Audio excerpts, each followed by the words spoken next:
جاوید غامدی صاحب ہوں، کوئی ہوں، یہ نہیں کہتے حدیث کو نہیں مانتے، کہتے ہیں بس حدیث تاریخ ہے۔ کہتے ہیں کہ آج کی ڈیٹ سنت اور حدیث انٹرچینجبل ورڈ، مجھے آج کا دین نہیں 1200 سال پہلے دین کس طرح کا تھا، کوئی ریٹن میں ہے، کوئی ریکارڈ بتائیں تو ہم کہیں گے ہاں ہے۔ رزلٹ یہ ہے کہ آج کی ڈیٹ میں سنت کو حاصل کرنے کا سورس حدیث ہے۔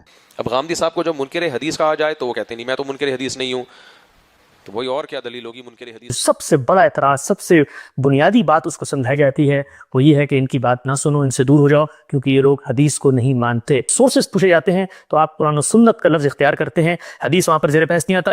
تو میں نے عرض کر دیا کہ حدیث کی حقیقت یہ ہے کہ وہ زمانہ رسالت کی تاریخ ہے۔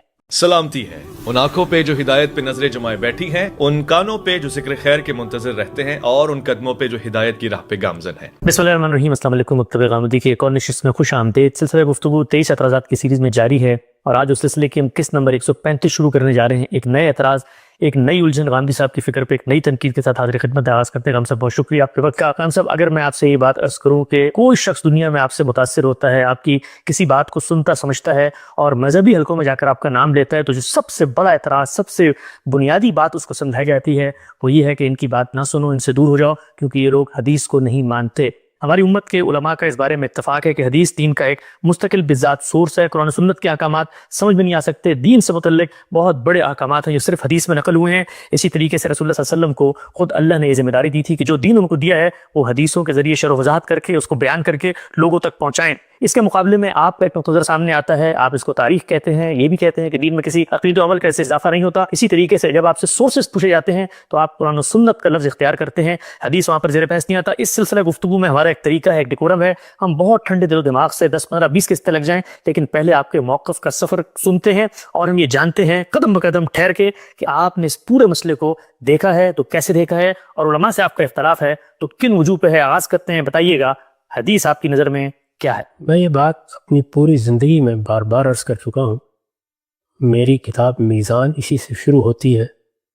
اس سے پہلے ہم نے جن مباحث پر گفتگو کی ہے ان میں بھی یہ بات بار بار دہرائی گئی ہے کہ رسالت پاک صلی اللہ علیہ وسلم ہی دین کا تنہا ماخذ ہے، اور رسالت پاک صلی اللہ علیہ وسلم سے یہ دین ہمیں 2 صورتوں میں ملا ہے، ایک قرآن، دوسرے سنت۔ ان دونوں کا تعارف ہم کرا جو اس سے یہ بات بالکل واضح ہو جاتی ہے کہ قرآن بھی مسلمانوں کے اجماع اور تواتر سے منتقل ہوا ہے، اور سنت بھی مسلمانوں کے اجماع اور تواتر سے منتقل ہوئی ہے۔ یہ دونوں ذرائع قطعی اور یقینی ذرائع ہیں، لہٰذا پورا دین قرآن و سنت میں ہے، اور قرآن و سنت کبھی اپنے انتقال کے لیے کسی کے حدثنا و اخبرنا کہہ کر کوئی بات بیان کرنے کے محتاج نہیں ہوں۔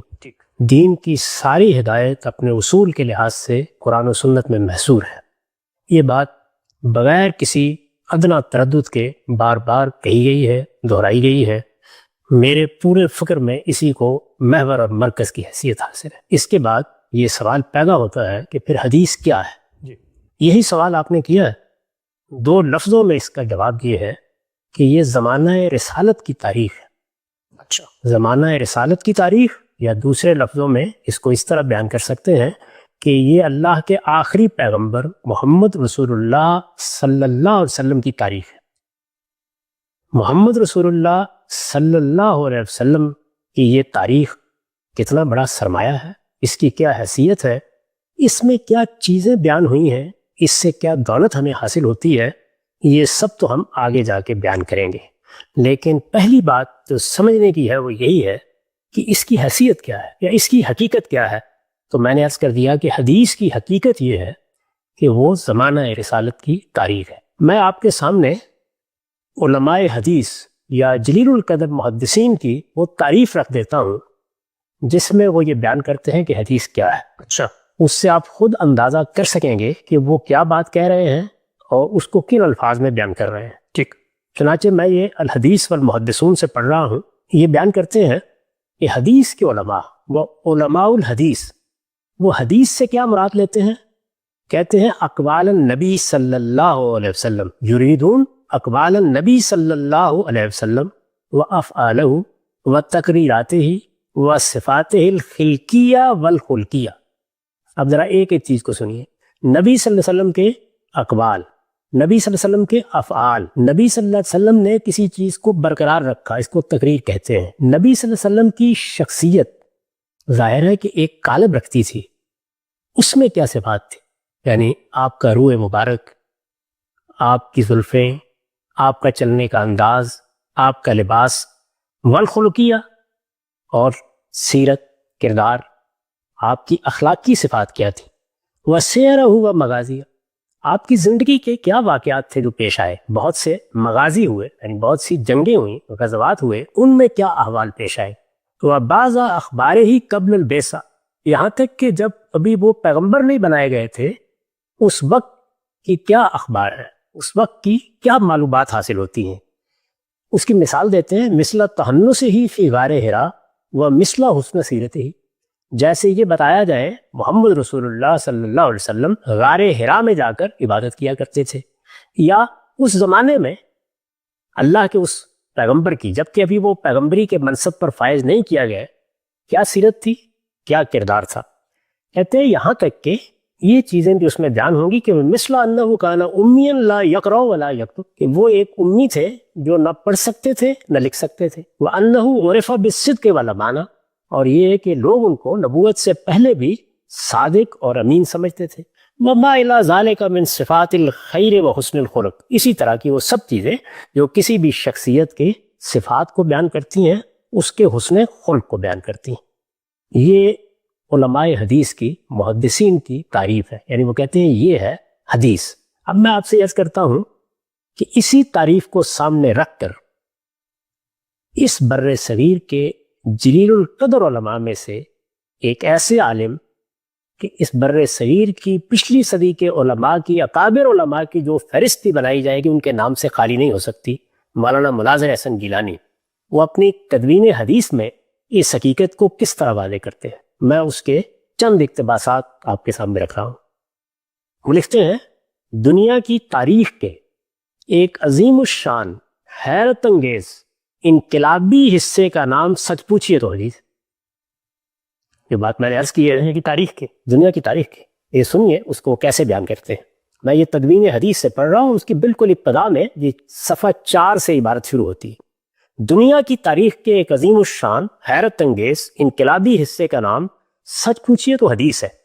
میرا مطلب یہ ہے کہ جن انقلابات و حوادث سے گزر کر نسل انسانی موجودہ حالت تک پہنچی ہے، ان میں ایک ایسا واقعہ جس نے کسی خاص شعبہ حیات ہی میں نہیں بلکہ مذہبی، سیاسی، معاشرتی، اخلاقی تمام شعبوں میں انسانیت کا رخ پلٹ دیا، جس سے زمین کا کوئی خاص حصہ نہیں بلکہ بلا مبالغہ مشرق و مغرب دونوں متاثر ہوئے، ہو رہے ہیں اور ہوتے رہیں گے۔ ماضی کے اس مدہش حیرت انگیز واقعے کی تاریخ یا تفصیلی بیان کا نام حدیث ہے۔ اگرچہ عام طور پر مسلمانوں کی ابتدائی تاریخ سے حدیث کا تعلق قرار دیا جاتا ہے، لیکن جہاں تک واقعات و حالات کا تعلق ہے، میں حدیث کو انسانیت کی تاریخ کا ایک ایسا حصہ اور ایسا حصہ قرار دیتا ہوں جس کی صرف یہی خصوصیت نہیں ہے کہ ایک بے نظیر، عدیم المثال، عالمگیر، انقلابی عہد سے اس کا تعلق ہے، بلکہ سچ پوچھئے تو آج جس کسی کے پاس یا جس قوم و امت کے ہاتھ میں بھی ماضی بلکہ حال کی تاریخ کا جو حصہ ہے، وہ وثوق و اعتماد میں تاریخ کے اس محفوظ حصہ یعنی حدیث کا مقابلہ نہیں کر سکتا۔ یہ پہلے انہوں نے مقدمہ قائم کیا ہے۔ اس کے بعد کہتے ہیں فن حدیث کے سب سے بڑے امام، امام الائمہ حضرت امام بخاری رحمۃ اللہ علیہ نے اپنی کتاب کا جو نام رکھا ہے، اگر اسی پر غور کر لیا جائے تو بآسانی سمجھا جا سکتا ہے کہ میں نے جو کہا ہے یہ کوئی نئی بات نہیں ہے، بلکہ سمجھنے والوں نے ہمیشہ اسی فن کو یعنی حدیث کو اسی نگاہ سے دیکھا ہے، یعنی وہ اس کو ہمیشہ تاریخ ہی سمجھتے رہے ہیں۔ امام بخاری رحمۃ اللہ علیہ کی کتاب آج تو صرف بخاری شریف کے نام سے مشہور ہے، لیکن یہ اس کتاب کا اصلی نام نہیں ہے، بلکہ خود حضرت امام رحمۃ اللہ علیہ نے اپنی کتاب کا نام الجامع الصحیح المسند المختصر من امور رسول اللہ صلی اللہ علیہ وسلم و سننہ و ایام ہی رکھا ہے۔ اس نام میں امور اور ایام کے الفاظ قابل غور ہیں، یعنی اس نام کو اگر آپ ترجمہ کیجئے تو مطلب یہ بنے گا کہ یہ رسول اللہ صلی اللہ علیہ وسلم کو پیش آنے والے معاملات، آپ کے طریقوں اور آپ کے زمانے میں جو حالات درپیش ہوئے ان سب کا مرکب ہے، ان سب کا بیان ہے، اور یہ جامع کتاب ہے، یہ روایت کے لحاظ سے صحیح اور مسند ہے اور نہایت مختصر ہے۔ الجامع الصحیح المسند المختصر من امور رسول اللہ صلی اللہ علیہ وسلم و سننہ و ایامہ۔ اس میں امور اور ایام کے الفاظ قابل غور ہیں، جن سے صاف معلوم ہوتا ہے کہ حدیث کی صحیح تعریف امام بخاری کے نزدیک ان تمام امور کو حاوی ہے جن کا کسی نہ کسی حیثیت سے حضرت صلی اللہ علیہ وسلم سے تعلق ہو۔ آگے ایام کے لفظ نے، پہلے امور کا لفظ آیا، آگے ایام کے لفظ نے تو اس کی تعریف کو اور بھی وسیع کر دیا، یعنی وہی بات جو میں نے عرض کی تھی کہ فن حدیث دراصل اس عہد اور زمانے کی تاریخ ہے جس میں محمد رسول اللہ صلی اللہ علیہ وسلم جیسی ہماگیر عالم پر اثر انداز ہونے والی ہستی انسانیت کو قدرت کی جانب سے عطا ہوئی۔ بہرکیف اگر اصطلاحی جھگڑوں سے الگ ہو کر پھل سے درخت کے پہچاننے کے اصول کو مد نظر رکھا جائے تو حدیث کے موجودہ ذخیرے پر سرسری نظر ڈالنے کے بعد بھی ایک معمولی آدمی اس بات کا اندازہ کر سکتا ہے کہ حدیث کی صحیح حقیقت اور اس کی واقعی تعریف وہی ہو سکتی ہے جس کی طرف امام بخاری نے اپنے کتاب کے نام میں اشارہ فرمایا ہے اور میں نے جس کی تشریح کی۔ اس طرح بر صغیر کے اس جلیل القدر عالم نے نہ صرف یہ کہ حدیث کی حقیقت بالکل درست بیان کر دی ہے، بلکہ اپنی بات کی تائید میں اس فن کے سب سے بڑے امام کی شہادت بھی پیش کر دی۔ یہ آپ جانتے ہیں کہ حدیث کی تاریخ میں جو جلیل القدر ائمہ پیدا ہوئے ہیں ان میں امام بخاری کا کیا مقام ہے۔ کہا جا سکتا ہے کہ وہ اس فن کے سب سے بڑے آدمی، اور ان کے سب سے بڑے آدمی ہونے پر کم و بیش علم کا اجماع ہو چکا ہے۔ انہوں نے اپنی کتاب کا نام رکھ کے یہ بتا دیا کہ حدیث کیا ہے۔ یہ رسالت مآب صلی اللہ علیہ وسلم کی سیرت کا بیان ہے، یہ آپ کو پیش آنے والے معاملات کا بیان ہے، یہ آپ نے جو طریقے زندگی کے اختیار کیے ان کا بیان ہے، یہ آپ کے ہاں جو واقعات پیش آئے، بڑے بڑے معاملات ہوئے ان کا بیان ہے۔ تو اس کے لیے امور کا لفظ استعمال کیا، ایام کا لفظ استعمال کیا۔ مولانا مناظر حسن گیلانی نے انہی چیزوں کو سامنے رکھ کر یہ پوری بات آخری درجے میں واضح کر دی ہے۔ اس سے میں سمجھتا ہوں کہ یہ حقیقت تو ہر سنجیدہ طالب علم پر واضح ہونی چاہیے کہ حدیث کا جب بھی تعارف ہوگا اسی حیثیت سے ہوگا۔ یہ تاریخ ہے، تاریخ ہمیشہ لوگ بیان کرتے ہیں، یعنی میری تاریخ، آپ کی تاریخ، دنیا کے کسی بڑے سے بڑے آدمی کی تاریخ، بادشاہوں کی تاریخ، شاعروں کی تاریخ، مفکروں کی تاریخ، ادبا کی تاریخ لوگ بیان کریں۔ کوئی ان کا دیکھنے والا بیان کرے گا، کوئی ان کا ملنے والا بیان کرے گا، کوئی اس عہد کا مورخ بیان کرے گا، لوگ بیان کریں گے۔ چنانچہ تاریخ میں جو کچھ بیان ہوتا ہے اس کی کوئی ذمہ داری اس شخصیت پر عائد نہیں ہوتی جس کی وہ تاریخ بیان کی جا رہی ہے۔ کیوں؟ اس لیے کہ یہ سب لوگوں نے بیان کیا ہے، اس پر تو تب ذمہ داری عائد ہوگی جب اس کا کوئی اپنا بیان سامنے آ جائے اور پوری تحقیق کے ساتھ سامنے آ جائے کہ یہ انہی کا بیان ہے۔ یہاں اگر ان کی نسبت سے بھی کوئی بات بیان ہوگی تو اس کی ذمہ داری کس پر ہے؟ بیان کرنے والے۔ چنانچہ ہمارے ہاں آپ یہ جانتے ہیں کہ ایک بہت اچھی کتاب ایک بڑی شخصیت کے بارے میں لکھی گئی، روزگار فقیر۔ فقیر سید محی الدین علامہ اقبال کے قریبی دوستوں میں سے ہیں۔ انہوں نے علامہ اقبال کے ساتھ ملاقاتوں کا حال لکھا ہے، اس میں بہت سے واقعات بیان کیے ہیں، ان میں سے ہر واقعہ ان کی ذمہ داری پر منقول ہے، اسی لحاظ سے بیان کیا جاتا ہے۔ تو اس لیے تاریخ کو تاریخ کے لحاظ سے دیکھا جائے گا، تاریخ کو تاریخی کی طرف پڑھا جائے گا، تاریخ کا تاریخ کے طریقے پر جائزہ لیا جائے گا، اور تاریخ میں وہی چیزیں زیر بحث آئیں گی جو تاریخ میں زیر بحث آیا کرتی ہیں۔ یہاں پوری تصویر سامنے رکھ دی گئی ہے امام بخاری کی صحیح کے نام کے حوالے سے کہ جب ایک محدث یا اس علم کا ایک محقق اس کو ترتیب دیتا ہے تو وہ کن چیزوں کا استقصاء کرتا ہے، اس کے محتویات کیا ہیں، اس میں کیا چیزیں ہیں جو بیان ہوتی ہیں۔ یہ تو اس سوال کا جواب ہے کہ حدیث کیا ہے۔ اب اس کے بعد اس سے پہلے کہ ہم آگے بڑھیں میں آپ کو مختصر طریقے پر یہ بتاؤں گا کہ یہ حدیث تو زمانہ رسالت کی تاریخ ہے، یا دوسرے لفظوں میں جیسے کہ میں نے عرض کیا محمد الرسول اللہ صلی اللہ علیہ وسلم کی تاریخ ہے، لیکن خود اس تاریخ کی تاریخ کیا ہے؟ یعنی یہ تاریخ کیسے وجود میں آئی، اس کی پیدائش کیسے ہوئی، یہ کن مراحل سے گزری، یہ اس وقت جب ہم تک پہنچتی ہے تو کن ذرائع سے پہنچتی ہے۔ یہ حدیث کی تاریخ، اس کو اب ہم ایک خاص ترتیب کے ساتھ سمجھنے کی کوشش کریں گے۔ اس میں خاص طور پر 3 صدیوں کا جائزہ لیا جائے گا، اس لیے کہ اس وقت جو ہمارے پاس سیاہ ستہ ہیں یہ جب سامنے آ گئی تو گویا یہ پورا کا پورا ذخیرہ ترتیب پا کے لوگوں تک پہنچ گیا، اور یہ تب سامنے آئی ہیں، یہ 3ری صدی میں سامنے آئی ہیں۔ تو ہم عہد بہد اس کی تاریخ کا جائزہ لیں گے۔ اس میں سب سے پہلا دور ظاہر ہے کہ خود رسالت مآب صلی اللہ علیہ وسلم کا دور ہے، تو ہم وہاں سے شروع کرتے ہیں۔ رسالت مآب صلی اللہ علیہ وسلم کے زمانے ہی سے اس کو شروع ہونا چاہیے تھا۔ جب بھی کسی شخصیت کی تاریخ وجود میں آئے گی، اس شخصیت کے زمانے ہی سے لوگ اسے بیان کرنا شروع کر دیں گے۔ بڑی شخصیت جیسے ہی لوگوں کے سامنے اپنے کمالات کے ساتھ نمایاں ہوگی، لوگ اس کی جانب متوجہ ہوں گے۔ جب لوگ اس کی جانب متوجہ ہوں گے تو ان کو ہر لحاظ سے اس سے دلچسپی ہوگی۔ یہ پیدا کہاں ہوئے تھے، ان کی پیدائش کس زمانے میں ہوئی تھی، یہ اس وقت ہمارے سامنے نمایاں ہوئے ہیں شاعر کی حیثیت سے، ادیب کی حیثیت سے، عالم کی حیثیت سے، یا کسی دوسری حیثیت سے۔ اس سے پہلے جو زمانہ انہوں نے گزارا ہے وہ کس طریقے سے گزرا ہے۔ اگر یہ کوئی مصلح ہیں، کوئی ریفارمر ہیں، تو اس سے پہلے ان کی شخصیت کے کیا محاسن رہے ہیں۔ ان سب شخصیات میں اگر کسی شخص کا پہلا تعارف یہ ہو کہ میں خدا کا پیغمبر ہوں، مجھے اس زمین پر آخری پیغمبر کی حیثیت سے مبعوث کر دیا گیا ہے، اس کے گرد و پیش میں یہ بات کس دلچسپی سے سنی جائے گی۔ اس کے ساتھ اختلاف رکھنے والے ہوں، اس کا انکار کرنے والے ہوں، یا اس کا اقرار کرنے والے، یہ اتنی بڑی بات ہے کہ سب متوجہ ہوں گے۔ رسالت مآب صلی اللہ علیہ وسلم نے جب حرا سے آ کے لوگوں کو یہ بتایا تو لوگ متوجہ ہوئے، 1 2 4 ایمان لانے لگے۔ یہ موقع ملا اللہ کے آخری پیغمبر کو کہ اپنی بات کہے، وہ کلام جو ان پر نازل ہوا اس کو سنائے۔ جب لوگ متوجہ ہوئے، اب واقعات کے بارے میں وہ جستجو بھی پیدا ہو گئی، چنانچہ وہ اس کو بیان کرنے لگ گئے۔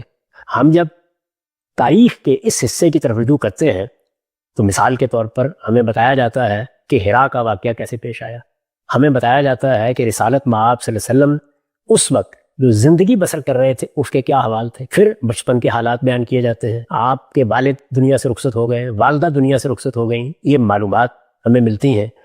دادا نے پرورش کی کس طرح کی، اس کے حوال ہم جانتے ہیں، یہاں تک کہ آپ نے بکریاں چرائی ہیں، آپ نے فلاں معاملات میں دلچسپی لی ہے، آپ نے یہ 1 2 4 سفر کیے ہیں، یہ سب چیزیں معلوم ہوتی ہیں۔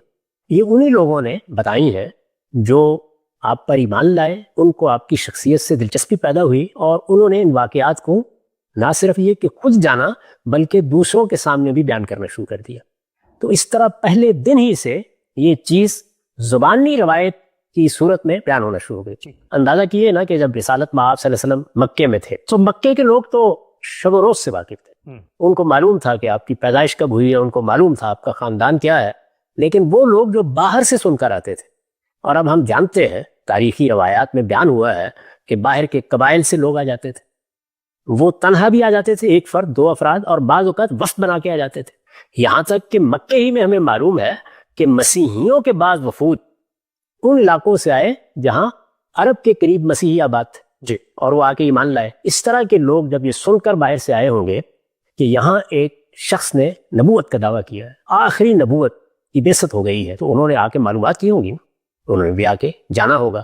تو جب وہ یہ جانیں گے تو اپنے وطن میں جا کر بیان نہیں کریں گے، یعنی وہ سب چیزیں بیان کریں گے جو میں نے ابھی آپ کو علماء حدیث کی تاریخ میں پڑھ کے سن۔ بالکل ٹھیک۔ صورت کیا تھی، شخصیت کیسی تھی، بیٹھتے کس طرح سے، اٹھتے کس طریقے سے، معاملہ کیسے کیا، ہماری میزبانی کس طریقے سے کی، ہم نے آپ کو دیکھا کہاں، سب بیان کریں گے۔ جی یہ یاد ہوگا آپ کو کہ راہ چلتے ہوئے جب ہجرت کا سفر تھا تو ایک خاتون کی بکریوں کا دودھ دعا ہے، اس نے کس طریقے سے تصویر کھینچ دی ہے کہ وہ کیا شخصیت تھی جس سے میری ملاقات ہوئی۔ تو یہ انسان کا فطری پہلو ہے، یعنی وہ جس شخصیت سے متعلق ہوتا ہے اس کی زبان سے اس کے واقعات بیان ہونا شروع ہو جاتے ہیں۔ اس سے ملاقاتوں کا احوال بیان ہونا شروع ہو جاتا ہے، اس کی شخصیت کی وہ تصویریں کھینچتا ہے۔ ہم لوگوں نے جن بزرگوں سے علم حاصل کیا ہے، ہم گاہے گاہے ان کا ذکر کرتے ہیں، بار بار ذکر کرتے ہیں، مجالس میں بیٹھے ہوئے ذکر کرتے ہیں، اپنے شاگردوں سے ذکر کرتے ہیں، اپنے خاندان کے لوگوں سے ذکر کرتے ہیں، ان کے واقعات سناتے ہیں۔ تو یہی معاملہ خدا کے آخری پیغمبر کے بارے میں بدرجۂ اتم ہوگا، چنانچہ ایمان لانے والے لوگوں نے اس کو بیان کرنا شروع کر دیا۔ اب یہ دیکھیے کہ رسالت مآب صلی اللہ علیہ وسلم کی شخصیت میں تو اصل چیز کیا ہے؟ اصل چیز وہ دین ہے جو آپ لے کے آئے ہیں۔ اس دین کا ایک پہلو تو ہم بیان کر چکے کہ وہ دین عقائد اعمال کا مجموعہ ہے، یہ بیان کر چکے، وہ قرآن و سنت میں بیان ہو گیا ہے۔ لیکن اس دین کا سب سے بڑا اور سب سے پہلا عالم کون ہے؟ وہی پیغمبر یہ وہ لے کے آیا ہے۔ تو ہر شخص کو رسالت مآب صلی اللہ علیہ وسلم کے علم سے بھی دلچسپی ہوگی۔ بالکل، علم کیا ہے؟ اس وقت ہم دین کا عالم کسے کہتے ہیں؟ یعنی ان لوگوں کو جو ہمیں قرآن سمجھائے، جو ہمیں رسالت مآب صلی اللہ علیہ وسلم کی باتیں سمجھائیں، جو ہمیں سنت کی تعلیم دیں، جو ہمارے سوالوں کا جواب دیں، جو ہمارے اعتراضات دور کرے۔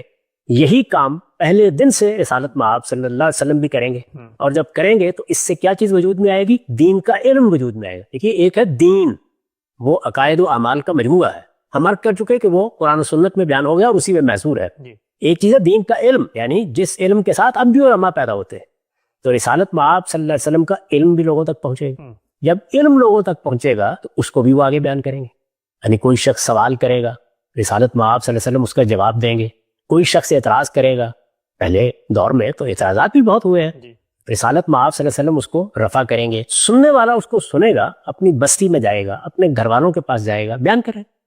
یہ چیز فطری طور پر ہونا شروع ہو جاتی ہے۔ رسالت مآب صلی اللہ علیہ وسلم نے بھی یہ دیکھا ہوگا کہ میرے گرد و پیش میں لوگ یہ سب بیان کر رہے ہیں۔ میں پھر عرض کر دوں کہ نہ اس کے لیے کسی کو ترغیب دینے کی ضرورت ہے، نہ اس کے لیے کسی کی ذمہ داری لگانے کی ضرورت ہے، یہ تو خود بخود ہونا ہے، یعنی اس کو روکا ہی نہیں جا سکتا۔ لیکن میں اب آپ کے سامنے رسول اللہ صلی اللہ علیہ وسلم کے بعض ارشادات رکھتا ہوں جس سے آپ کو اندازہ ہوگا کہ آپ نے اس کی تحسین فرمائی کہ لوگ اگر کوئی میری زبان سے ایسی بات سنتے ہیں جو دوسروں تک پہنچنی چاہیے تو وہ پہنچائیں اس کو۔ یہ ایسے ہی ہوگا۔ یہ اس وقت بھی ہر عالم کی خواہش ہوتی، یعنی جو آدمی بھی دین کا عالم ہے وہ کتاب کس لیے لکھتا ہے؟ اس لیے لکھتا ہے کہ لوگ اس کو پڑھیں۔ وہ تعلیم کس لیے دیتا ہے؟ اسی لیے دیتا ہے کہ لوگ اس سے فائدہ حاصل کریں۔ وہ تقریر کرتا ہے، دعوت دیتا ہے، سوالوں کے جواب دیتا ہے، تو اسی لیے دیتا ہے۔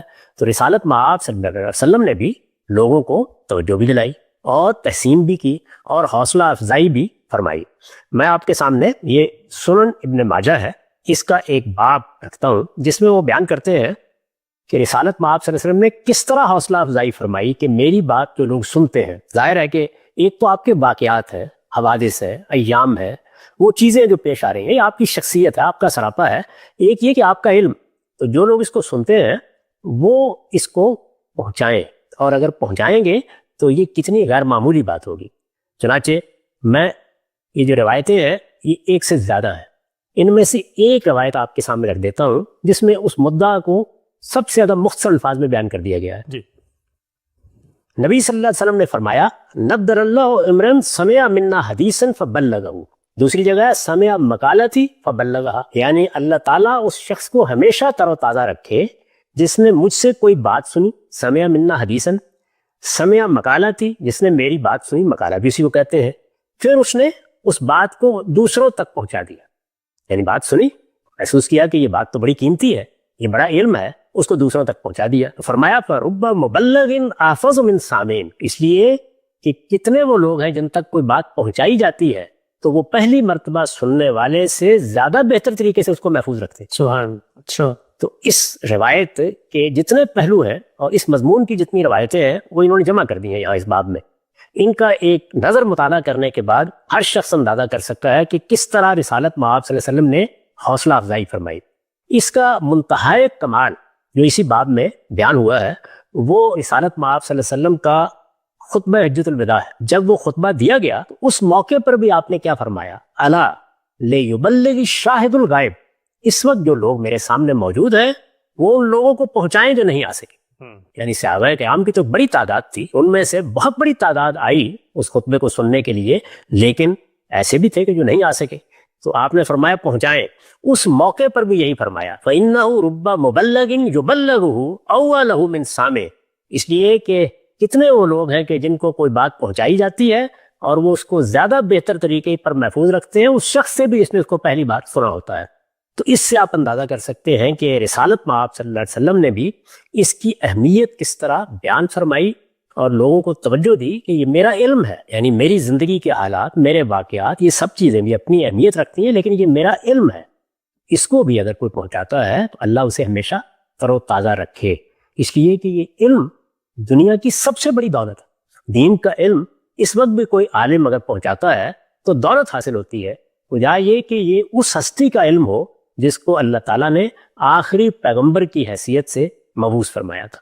اس سے تو کوئی بڑی چیز نہیں ہو سکتی کہ مجھے یا آپ کو رسالت مآب صلی اللہ علیہ وسلم کا علم مل جائے. تو لوگوں نے اپنے شوق سے اس کو سنا، لوگوں نے اپنے شوق سے آگے بیان کیا، کسی نے اپنے بچوں کو بتایا، کسی نے بڑوں کو بتایا، کسی نے اپنے قبیلے میں جا کے بتایا. یہ معاملہ میں نے عرض کیا کہ شروع بھی ہو گیا اور خود رسالت مآب صلی اللہ علیہ وسلم نے اس کی حوصلہ افزائی بھی فرمائی، جس میں یہ روایتیں میں نے آپ کے سامنے اس لیے پڑھ دیں کہ یہ معلوم ہو جائے کہ رسول اللہ صلی اللہ علیہ وسلم کو یہ چیز محبوب تھی، پسندیدہ تھی کہ اللہ کا دین تو پہنچ گیا، وہ تو ہر شخص تک پہنچ گیا قرآن و سنت کی صورت میں، یہ میرا علم بھی لوگوں تک پہنچتے رہنا چاہیے، اور جو لوگ اسے پہنچائیں گے ان کو اللہ تعالیٰ شادابی عطا فرمائے گا.